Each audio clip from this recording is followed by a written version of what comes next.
Donald and the Melania Trump are due to leave the White House next week before President-elect Joe Biden's inauguration on Wednesday. During her time as the First Lady, Mrs. Trump launched the Be Best campaign to promote the well-being of children. Taking to Twitter on Friday, Mrs. Trump said farewell to her social media initiative.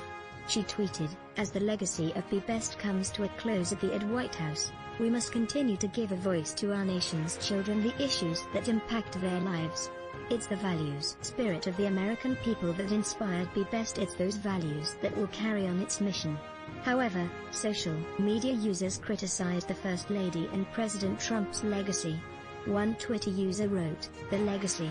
We will use your email address only for sending your newsletters. Please see our privacy notice for details of your data protection rights.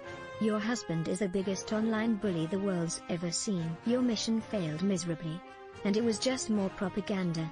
Another user also questioned the Trump's legacy and posted, "What legacy? Your husband demonstrated to children all over America that bullying wasn't just okay, it was something the President of the United States does. He modeled childish temper tantrums and insults for 4 years. That's your legacy, lady." On Wednesday, the House of Representatives secured enough votes to charge Donald Trump, making him the first ever U.S. president to be impeached twice.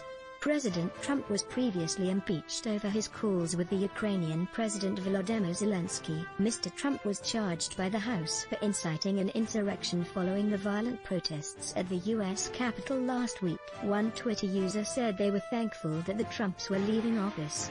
They wrote, "As the legacy of Be Best comes to a close at the White House, we must remember that the end of the worst presidency in history is thankfully coming to a close." However, some supporters praised the First Lady for her strength. One user posted, "You have shown incredible strength in spite of the non-stop horrific hateful treatment by the left. Continue to stay strong and knows that there are millions of people like myself who respect you, your Be Best platform, and are saddened by how mean-spirited people can be." It came as reports emerged this week that Mrs. Trump discovered she would not be going to President-elect Biden's inauguration via Twitter. Mr. Trump announced to the world on social media that he would not be attending Mr. Biden's inauguration ceremony on January 20th. It came only 2 days after violent protests erupted at Capitol Hill last week during the certification of Mr. Biden's presidency. President Trump has since been permanently banned from Twitter over risks of further incitement of violence. His account @RealDonaldTrump is now blank with no followers or posts.